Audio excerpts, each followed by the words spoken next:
બોરિયાવી ખાતે સ્વપ્નનગરી આશ્રમ અંગે press conference યોજાઈ। વૃદ્ધો અને અનાથ બાળકોને આશ્રય, ભોજન, આરોગ્ય સેવા અને શિક્ષણ આપવાનો સંકલ્પ। આણંદના બોરિયાવી ખાતે મેક્સવિન હ્યુમન કેર ફાઉન્ડેશન દ્વારા સમાજ સેવાની દિશામાં મહત્વપૂર્ણ પહેલ કરવામાં આવી છે। જરૂરિયાતમંદ વરિષ્ઠ નાગરિકો અને અનાથ બાળકો માટે પ્રસ્તાવિત સ્વપ્નનગરી આશ્રમને લઈને 19 ઓગસ્ટ 2026ના રોજ પ્રેસ કોન્ફરન્સનું આયોજન કરવામાં આવ્યું હતું। આ આશ્રમના ઉદ્દેશ્ય, સંકલ્પના અને આગામી કાર્ય યોજનાની માહિતી આપવામાં આવી હતી। આણંદના બોરિયાવી ખાતે યોજાયેલી પ્રેસ કોન્ફરન્સમાં મેક્સવિન હ્યુમન કેર ફાઉન્ડેશન દ્વારા પ્રસ્તાવિત સ્વપ્નનગરી આશ્રમ અંગે વિસ્તૃત માહિતી આપવામાં આવી હતી। સ્વપ્નનગરી આશ્રમનો મુખ્ય ઉદ્દેશ જરૂરિયાતમંદ વરિષ્ઠ નાગરિકો તથા અનાથ બાળકોને સુરક્ષિત આશ્રય, ભોજન, આરોગ્ય સેવા, શિક્ષણ, સંભાળ તેમજ સન્માનજનક જીવન પૂરું પાડવાનો છે। આ કાર્યક્રમમાં સ્વપ્નનગરી આશ્રમના ફાઉન્ડર અને પ્રમુખ શાહબુદ્દીન વારસી, રણછોડભાઈ મારુ, નિશાબા પરમાર, આસિમ ખાન, દેવસીભાઈ મારુ,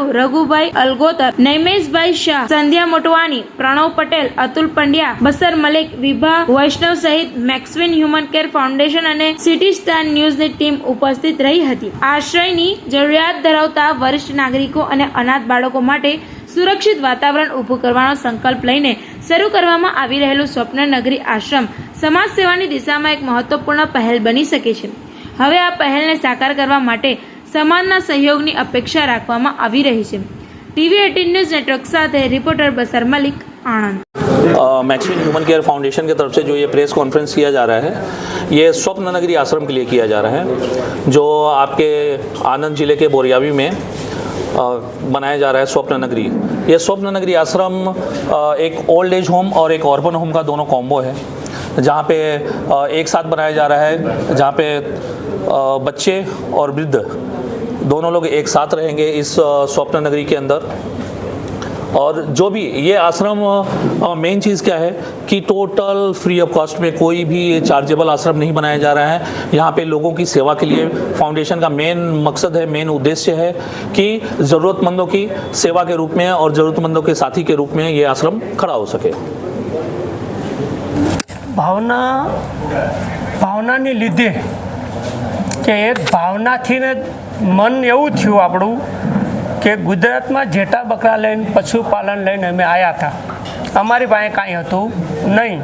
હવે દ્વારકાધીશે બહુ આલ્યું તો પાછળની પેઢીમાં કંઈક નામ થાય, કોઈ સેવા થાય પબ્લિકની, એટલા માટે સાહેબે મને પૂછ્યું, મને કે અમારે આવું આવું બનાવવું છે, કંઈ જગ્યા હોય મદદ કરો।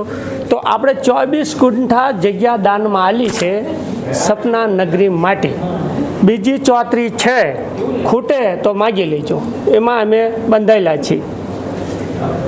24 દાન કરેલી છે અને 34 છે એ જેમ ખૂટે જરૂર પડે એમ વેચાતી હું તમને આલતો રહીશ। અને એમને એક નગરી બનાવી છે, તો દાન ભૂમિપૂજન આપણે આલશું સેવા માટે। ભાવિ પેઢીને શું સંદેશ આપવા માંગો છો? સેવા પેઢીને એમ કે કંઈ આ લઈને આવ્યા નથી અને કંઈ લઈને જવાના નથી, કંઈક હશે તો પાછળ ગઢા બુઢા આશીર્વાદ આલશે, એટલે આશીર્વાદ માટે જ બનાવ્યું છે અને આપણે આ દાન કરવી છીએ। મારી એવી લોકોને એક અપીલ છે કે આ જે સુંદર કાર્ય કરવા જઈ રહ્યા છે, સ્વપ્નનગરી જે આ આશ્રમ બનવા જઈ રહ્યો છે અને ઉમદા કાર્ય કરવા જઈ રહ્યા છે, જેમાંની અંદર જરૂરતમંદોને વસ્ત્ર, ભોજન અને રહેવાની વ્યવસ્થા પૂરી પાડવાના છે, તો એકથી બીજા અને બીજાથી ત્રીજા સુધી આ લોકો જોડાતા જાય અને વધુને વધુ લોકો આની અંદર સહયોગ આપે અને આપણા આણંદને એક સુંદર શહેર, એક કોઈ પણ વ્યક્તિ રાત્રે ખાધા વગર સૂવે નહીં, દરેકના બદન ઉપર એક કપડું હોય, એવી જે આશા અને અપેક્ષા રાખીએ કે દરેકનો સહયોગ આની અંદર મળી રહે અને આ સ્વપ્ન સરસ રીતે સાકાર થાય। આમ લગભગ કેટલા સભ્યો જોડાયેલા છે? અત્યારે લગભગ 350ની આસપાસ સભ્યો જોડાયેલા છે। संस्कृत में बहुत ही सुंदर श्लोक है कि आकाशात प्रतितम तोयम यथा गच्छति सागरम सर्वदेव नमस्कारम कृष्णम देव प्रति गच्छति। इसका मतलब यह है कि अगर किसी भी देव का, किसी भी लोग का जब प्रणाम करते हो, उसके चरणों में जब आप झुकते हो, तो आप जिसको चाहते हो, आप जिसको मानते हो, उसके चरण में वो नमस्कार पहुंचता है, उसके चरण में वो प्रार्थना पहुंचती है। तो इससे बड़ी प्रार्थना क्या होगी जब आप छोटे बच्चों के लिए खाने की व्यवस्था, रहने की व्यवस्था, उसके लिए किताबों की व्यवस्था, पढ़ने की व्यवस्था करते हो। इससे ज़्यादा बड़ा किसी भी ऊपर वाले के चरणों में नमन इससे अच्छा क्या होगा। तो मेरी लोगों को अपील है कि ज़्यादा से ज़्यादा लोग जुड़े और इस स्वप्न को जल्दी से जल्दी, बहुत जल्दी से साकार करें। Thank you.